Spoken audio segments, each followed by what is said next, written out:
Hello students, welcome to my channel NCERT expert. हमारी exercise 11.1 हो चुकी है। ये क्लास 7th मैथ्स का चैप्टर है, chapter number 11 perimeter and area. अब हम करेंगे triangles as parts of rectangles. जो ट्राइंगल्स होती हैं वो रेक्टेंगल्स का ही पार्ट होती हैं। Take a rectangle of side 8 centimetre 5 centimetre, cut the rectangle along its diagonal to get two triangles. हमारे पास एक रेक्टेंगल है, इसकी साइड्स दे रखी हैं 8 सेंटीमीटर 5 सेंटीमीटर। अब हमने क्या करना है, इस रेक्टेंगल को इसके डायगोनल के अलॉन्ग काट देना है। तो हमारे पास क्या आ जाएंगे, यहाँ पे दो ट्राइंगल्स आ गए। Superpose one triangle on the other, एक ट्राइंगल को हम दूसरी ट्राइंगल के ऊपर रखेंगे। Are they exactly the same in size, तो दोनों सेम साइज़ की हैं। Can you say that both the triangles are equal in area, तो इन दोनों ट्राइंगल्स का एरिया भी इक्वल ही होगा। Are the triangles congruent, triangles भी कॉन्ग्रेंट हैं। What is the area of each of this triangles, और इन ट्राइंगल्स का एरिया क्या होगा। You will find that sum of areas of two triangles is same as the area of the rectangle. अगर हम इस ट्राइंगल का एरिया और इस ट्राइंगल का एरिया ऐड करें तो कितना एरिया आएगा, जो ये रेक्टेंगल का एरिया वही आएगा। You will find that sum of areas of two triangles is same as the area of rectangle. Both the triangles are equal in area. तो एरिया क्या हो जाएगा, एक ट्राइंगल का 1/2 एरिया ऑफ रेक्टेंगल। जो रेक्टेंगल का एरिया है उसका जो आधा होगा वो एक ट्राइंगल का एरिया हो जाएगा। तो रेक्टेंगल का एरिया हो जाएगा 8 × 5 40, 40 का हाफ हो जाएगा 20। तो एक ट्राइंगल का एरिया हो जाएगा 20 सेंटीमीटर स्क्वायर। ठीक है, अब हम लेंगे square. Take a square of side 5 centimetre and divide it into 4 triangles. अब हमारे पास एक स्क्वायर है और इसकी जो साइड्स हैं वे 5 सेंटीमीटर की हैं। ठीक है, तो जब हम इसको डायगोनल्स के अलॉन्ग काटेंगे तो यहाँ पे 4 ट्राइंगल्स बन जाएंगे। ठीक है, और जो एरिया होगा ट्राइंगल का वो किसके इक्वल होगा, जो ये स्क्वायर है इसके एरिया का 1/4 हो जाएगा। ठीक है, तो 1/4 area of the square.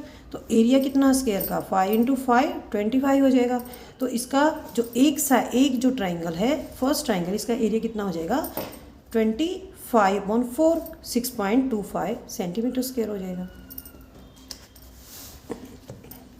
Now generalising for other congruent parts of rectangles. अब हमारे पास रेक्टेंगल है, हम इसके दूसरे जो कॉन्ग्रेंट पार्ट्स हैं उसके लिए देखेंगे। जैसे यहाँ पे हमें रेक्टेंगल दे रखी है ABCD। ठीक है, तो इसकी जो ये कंप्लीट साइड है 6 सेंटीमीटर है, ये वाली जो साइड है CD ये 4 सेंटीमीटर है। ठीक है, इसके हमने यहाँ पे एक लाइन खींच दी है इस तरह से कि यहाँ से ये 2 सेंटीमीटर है और यहाँ से ये 4 सेंटीमीटर है। ठीक है, तो ये बच जाएगा, ये यहाँ पे 2 सेंटीमीटर होगा और ये ऊपर वाला जो बचेगा यहाँ पे ये 4 सेंटीमीटर हो जाएगा। ठीक है, तो ये जो दोनों पार्ट हैं एक दूसरे के कॉन्ग्रेंट हैं। ठीक है, तो इस पार्ट का एरिया इस पार्ट के एरिया के इक्वल होगा। ठीक है, तो एरिया निकालेंगे हम एक पार्ट का। ठीक है, तो 1/2 एरिया ऑफ द रेक्टेंगल, दोनों कॉन्ग्रेंट पार्ट्स हैं तो एरिया दोनों का इक्वल होगा। तो अगर हम इस पार्ट का एरिया निकाल लेंगे तो कैसे निकालेंगे, 1/2 एरिया ऑफ द रेक्टेंगल, जो रेक्टेंगल का एरिया उसका हम हाफ कर देंगे। तो 6 × 4 24 आ जाएगा, इसका हाफ कर देंगे, ये आ जाएगा 12 centimetre square. Now our topic is area of a parallelogram. Parallelogram का एरिया कैसे निकालते हैं, जैसे यहाँ पे एक पैरेललोग्राम दे रखी है। ठीक है, अगर हम इसको यहाँ से इस तरह से काट देते हैं, ठीक है, और इस पोर्शन को अगर हम यहाँ पे चिपका देते हैं इस तरह से, तो ये क्या बन जाएगी, ये एक रेक्टेंगल बन जाएगी। ठीक है, जो ये पैरेललोग्राम है इसका जो ये वाला पोर्शन है इसको अगर हम इस तरह से डॉटेड करके यहाँ पे शो करते हैं और इस पोर्शन को एज इट इज़ यहाँ पे चिपका देते हैं तो हमें कौन सी शेप मिल जाएगी, हमें रेक्टेंगल की शेप मिल जाएगी। तो हम क्या कह सकते हैं कि area of parallelogram is equal to area of rectangle. जो पैरेललोग्राम का एरिया है और रेक्टेंगल का एरिया दोनों सेम होते हैं। We find that length of the rectangle formed is equal to the base of the parallelogram। एक पैरेललोग्राम के अंदर जो बेस होता है, जो जिसको हम रेक्टेंगल के अंदर लेंथ बोलते हैं, तो पैरेललोग्राम के अंदर हम क्या बोलते हैं, उसको बेस बोलते हैं। ठीक है, और जो रेक्टेंगल के अंदर हम ब्रेड्थ बोलते हैं वो पैरेललोग्राम के अंदर हमें हाइट बोलेंगे। तो area of parallelogram will be equal to area of rectangle length into breadth. Length को क्या बोलेंगे, यहाँ पे हम बेस बोलेंगे, और इसकी ब्रेड्थ को हम क्या बोलेंगे, यहाँ पे हाइट बोलेंगे। तो area of parallelogram will be equal to base into height. Base को हम लिखेंगे B से और हाइट को हम लिखेंगे H से। तो ये हो जाएगा B × H। Any side of the parallelogram can be chosen as base of the parallelogram. तो हम पैरेललोग्राम की कोई भी साइड ले सकते हैं जिसको हम बेस बना सकते हैं। Perpendicular dropped on that side from the opposite vertex is known as height. तो उस साइड के ऊपर जो अपोजिट वर्टेक्स से जो परपेंडिकुलर है उसको हम क्या बोलेंगे, हाइट बोलेंगे। जैसे यहाँ पे ये ट्राइंगल है ABCD, तो यहाँ पे क्या है DE, ये AB के ऊपर परपेंडिकुलर है, ठीक है। तो AB यहाँ पे बेस हो जाएगा और DE क्या हो जाएगा, यहाँ पे हाइट हो जाएगा, ठीक है। और जो सेकंड केस है ट्राइंगल ABCD, इसमें क्या है, जो BF है ये AD के ऊपर परपेंडिकुलर है, ठीक है। और तो यहाँ पे तो AD क्या हो जाएगा, यहाँ पे बेस हो जाएगा और BF क्या हो जाएगा, यहाँ पे हाइट हो जाएगा। तो यहाँ पे कुछ ट्राइंगल्स दिखा रखी, कुछ पैरेललोग्राम्स दिखा रखी हैं। तो इनका जो पेरीमीटर है वो यहाँ पे सेम होगा, लेकिन एरिया यहाँ पे डिफरेंट होगा। यहाँ पे जो पेरीमीटर है वो हम चेक करेंगे और जो एरियाज़ है वो भी हमने चेक करना है, ठीक है।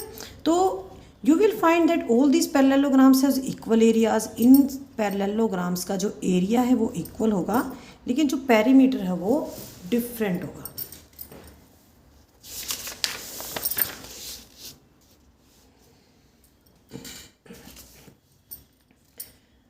You will find that these parallelograms have different areas but equal perimeters। यहाँ पे हमें 4 फिगर्स दे रखी हैं, पैरेललोग्राम्स हैं। इनकी साइड दे रखी 7 सेंटीमीटर और 5 सेंटीमीटर, बेस है यहाँ पे 7 सेंटीमीटर और हाइट दे रखी है 2.5। तो इन चारों केसेस में क्या है, अलग अलग यहाँ पे जो h की वैल्यू है वो अलग है, ठीक है। यहाँ पे 2.5 है, यहाँ पे 3 है, यहाँ पे 3.5 है, यहाँ पे 4 है। लेकिन जो इसकी जो साइड्स है पैरेललोग्राम की वे सेम है, 7 और 5 दे रखी हैं। तो पेरीमीटर तो सेम आएगा, इन चारों केसेस के अंदर पेरीमीटर सेम आएगा, लेकिन यहाँ पे जो एरिया होगा वो अलग अलग होगा, क्योंकि जो h की वैल्यू है वहाँ वो चारों केसेस में डिफरेंट है। Now area of a triangle. A gardener wants to know the cost of covering the whole of a triangle garden with grass. एक गार्डनर एक ट्राइंगुलर गार्डन को कवर करना चाहता है ग्रास से, तो वो कॉस्ट जानना चाहता है कि उसको कॉस्ट कितनी पड़ेगी, उसको कितना खर्चा आएगा। In this case we need to know the area of the triangular region. तो इसके लिए हमें क्या करना है, ये जो ट्राइंगुलर रीजन है इसका हमें एरिया निकालना पड़ेगा। Let us find a method to get the area of the triangle. तो हमारे पास एक मेथड है ट्राइंगल का एरिया निकालने का। Draw a scalene triangle on a piece of paper, cut out the triangle, place the triangle on another piece of paper and cut out another triangle of the same size. हम एक scalene triangle बनाएंगे। Scalene triangle होती है जिसकी तीनों sides अलग अलग होती हैं, उसको हम काट लेंगे। सेम हम ट्राइंगल एक और बनाएंगे उसी साइज की, ठीक है। इन दोनों ट्राइंगल्स का साइज सेम है। आर बोथ ट्राइंगल्स कॉन्ग्रेंट, क्या दोनों ट्राइंगल्स कॉन्ग्रेंट हैं? Superpose one triangle on the other so that they match, you may have to rotate one of the two triangles. तो एक ट्राइंगल को हम दूसरी ट्राइंगल के ऊपर कवर अप करेंगे, इसके लिए हमें रोटेट करना पड़ सकता है उनको, एक ट्राइंगल को।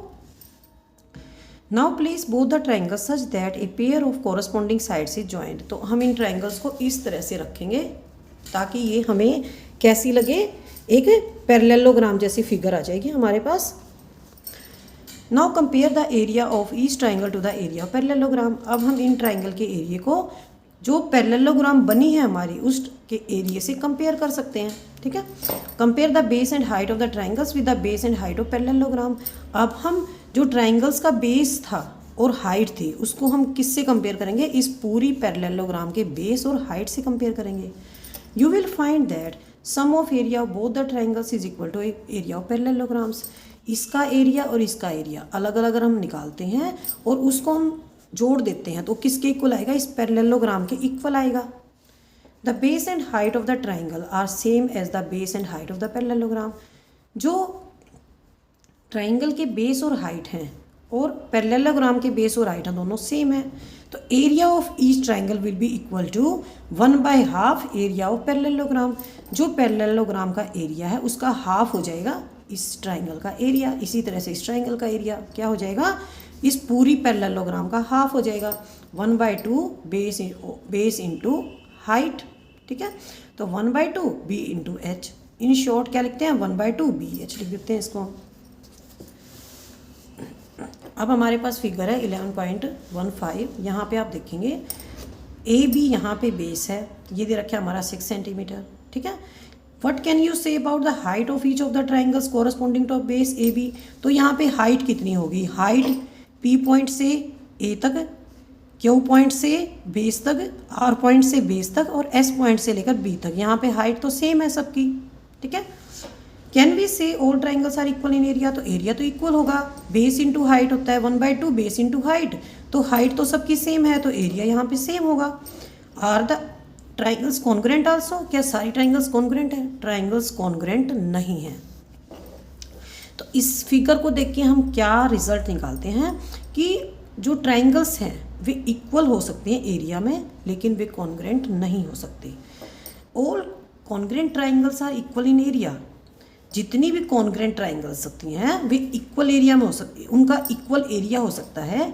लेकिन ट्राइंगल्स जिनका इक्वल एरिया है जरूरी नहीं है कि वे कॉन्ग्रेंट हो। यहाँ पे ये शो कर रखा है कि ये जो सारी ट्राइंगल्स हैं इनका एरिया इक्वल होगा, लेकिन ये ट्राइंगल कॉन्ग्रेंट नहीं है।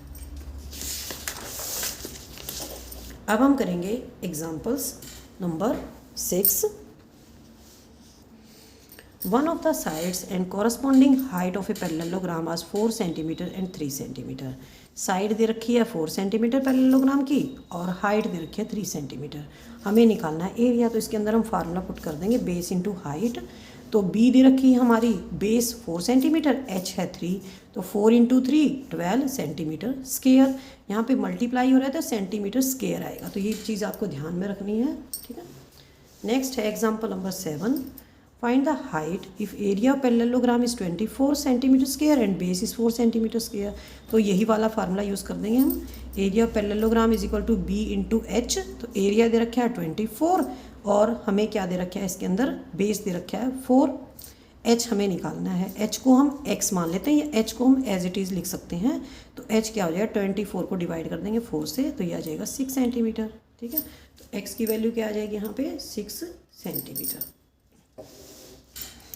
अब हमारा example number 8। Two sides of a parallelogram A B C D are 6 centimetre 4 centimetre. तो ये हमारी पैरेललोग्राम है ए बी सी डी। एक दे रखी है 6 सेंटीमीटर, एक साइड दे रखी है 4 centimetre. Height corresponding to base C D is 3 centimetre. जो ये बेस दे रखा है सी डी, इसके हाइट दे रखी है कोरस्पॉन्डिंग 3 सेंटीमीटर।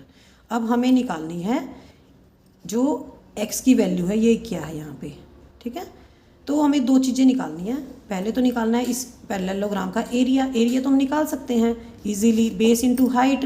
बेस हो जाएगा 6 सेंटीमीटर और यहाँ पे हाइट है 3 सेंटीमीटर, तो ये आ जाएगा 18 सेंटीमीटर स्क्वायर, ठीक है। सेकंड निकालना है height corresponding to base A D. अगर हम इसको बेस मान लेते हैं, ए डी को बेस मान लेते हैं, तो ये जो एक्स की वैल्यू है ये क्या होगी। अगर हम सी डी को बेस मानते हैं तो बी से लेकर ये हाइट हो जाएगी 3 सेंटीमीटर, और अगर हम ए डी को बेस माने तो यहाँ से ये जो एक्स है इसकी वैल्यू क्या निकलेगी, ठीक है। तो कैसे निकालेंगे, बेस को मान लिया हमने ए डी को 4 सेंटीमीटर, हाइट को हमने एक्स मान लिया, एरिया कितना आया 18 एक्स सेंटीमीटर स्क्वायर है, तो इसको हम वैल्यू फॉर्मूले में पुट कर देंगे वैल्यूज़ को। Area 18 is equal to base है यहाँ पे 4 और एक्स की वैल्यू हमने निकालनी है, तो एक्स की वैल्यू आ जाएगी 4.5 centimetre, 4.5 centimetre. Now example number 9। Example को ध्यान से समझेंगे क्योंकि कई बार क्वेश्चंस एग्जाम्पल्स वाले भी आ जाते हैं। Find the area of the following triangles. हमें यहाँ पे दो फिगर्स दे रखी हैं, हमें इनके अंदर ट्राइंगल्स का एरिया निकालना है। Area of triangle 1/2 base into height. Base कितना दे रखा है 4 सेंटीमीटर है, ठीक है, और हाइट कितनी है 2 सेंटीमीटर है। 1/2 4 इंटू 2 से 2 कट जाएगा और ये आ जाएगा हमारा 4 सेंटीमीटर स्क्वायर। एरिया हमेशा स्क्वायर में होता है, ध्यान रखना है। एरिया ऑफ ट्राइंगल, अब हम सेकंड ट्राइंगल का एरिया निकालेंगे, ठीक है। तो यहाँ पे ये जो ट्राइंगल है इसके अंदर हम हाइट जो एक्सटीरियर दिखा रखी है इसको ही लेना हमने 2 सेंटीमीटर। तो 1/2 बेस कितना है 3 और हाइट कितनी है यहाँ पे 2 सेंटीमीटर। तो 1/2 3 इंटू 2, 2 से यहाँ पे 2 कट जाएगा और ये आ जाएगी 3 centimetre square. Now question number example number 10। Find B C if area of the triangle A B C is 36 centimetre square. ये जो ट्राइंगल है ए बी सी, इसका एरिया दे रखा है 36 सेंटीमीटर स्क्वायर और हमें निकालना है इसका base. And height A D is 3 centimetre. तो हमें दो चीज़ें दे रखी हैं, एक तो एरिया दे रखा है और एक हाइट दे रखी है। अब हम निकाल सकते हैं इसका बेस, तो हम इस फार्मूले के अंदर वैल्यूज़ पुट कर देंगे। एरिया है 36, 1/2, बेस हमने निकालना है, एच की वैल्यू है 3। तो यहाँ पे ये जो 2 है यहाँ पे डिवाइड है, इधर आके मल्टीप्लाई हो जाएगा, ये हो जाएगा यहाँ पे 72 b इंटू 3। अब यहाँ पे 3 मल्टीप्लाई, इधर आके डिवाइड हो जाएगा, 72/3 24 सेंटीमीटर स्क्वायर। तो बी सी कितनी आ रही है यहाँ पे 24 सेंटीमीटर। अब हमारा next question example number 11। In triangle P Q R P R is equal to 8 centimetre. तो हमें ये ट्राइंगल थोड़ा सा कंफ्यूज करके इसको टेढ़ा बना रखा है, वैसे आपको कंफ्यूज नहीं होना, बहुत इजी क्वेश्चन है। पी आर ये 8 सेंटीमीटर दे रखा है, ठीक है, और क्यू आर 4 सेंटीमीटर है। पी एल ये हाइट दे रखी है 5 सेंटीमीटर। हमें क्या निकालना है, इस ट्राइंगल का एरिया निकालना है। तो एरिया कैसे निकलेगा, 1/2 बेस इंटू हाइट। तो बेस क्या है यहाँ पे 8 सेंटीमीटर और हाइट कितनी दे रखी है हमारी 5, ठीक है। तो 1/2 बेस इंटू हाइट, हम इसको यहाँ पे बेस लेंगे, ठीक है, और यहाँ पे हम इसको हाइट लेंगे इस तरह से, ठीक है। तो इस ट्राइंगल को हमने इस तरह से लेना है, ठीक है। तो ये यहाँ पे बेस है, ये एक ऑब्ट्यूज एंगल ट्राइंगल है, इस तरह से लेना हमने इसको। ये यहाँ पे बेस है और ये यहाँ पे हाइट है। तो 1/2 बेस कितना है 4, ठीक है, और हाइट है 5 सेंटीमीटर। 1/2 4 इंटू 5 कट जाएगा ये, और ये हो जाएगा 10 सेंटीमीटर स्क्वायर। अब हमें निकालना है क्यू एम, ठीक है। जैसे हमने पैरेललोग्राम में किया था, ये जो हमारा एग्जाम्पल नंबर 8 था, इसके अंदर किया था हमने कि जो AD है इसके ऊपर से जो परपेंडिकुलर होगा वो कितना होगा, अगर हम AD को बेस मानते हैं तो, ठीक है। ये तो हमारा दे रखा है, CD को अगर बेस मानते हैं तो हाइट दे रखी है हमारी 3 सेंटीमीटर। अगर हम AD को बेस मानते हैं तो यहाँ पे क्या हाइट होगी, ठीक है। इसी तरह से ये जो एग्जाम्पल नंबर 11 है, सेम पोजीशन है यहाँ पे। अगर हम इसको बेस मानते हैं तो ये हमारी हाइट 5 सेंटीमीटर है, लेकिन अगर हम इसको बेस मानते हैं तो ये हमें हाइट निकालनी पड़ेगी क्यू एम। ये हमें क्यू एम यहाँ पे निकालनी है। हमारा क्वेश्चन का सेकंड पार्ट ही यही है कि क्यू एम क्या है यहाँ पे। तो एरिया ऑफ ट्राइंगल वाला जो फार्मूला उसके अंदर वैल्यू पुट करनी है हमने, बिल्कुल बहुत ही आसान क्वेश्चन है। 1/2 बेस इंटू हाइट, बेस कितना दे रखा है हमें 8 दे रखा है, 1/2 एज इट इज़ लिखेंगे। एरिया कितना है 10 है, 10 is equal to 1/2 8 into H, ठीक है। 2 यहाँ पे मल्टीप्लाई, इधर आके यहाँ पे डिवाइड है, इधर आके मल्टीप्लाई हो जाएगा, 10 इंटू 2, 8 यहाँ पे मल्टीप्लाई, इधर आके डिवाइड हो जाएगा। तो ये हो जाएगा 10 इंटू 2/8, ठीक है। तो ये काटने के बाद आ जाएगा 2.5 सेंटीमीटर। नेक्स्ट टाइम मैं आपको इसकी एक्सरसाइज 11.2 कराऊंगी। अगर आपको वीडियो अच्छी लगी है तो लाइक करें और मेरे चैनल को सब्सक्राइब करें। थैंक यू बच्चों।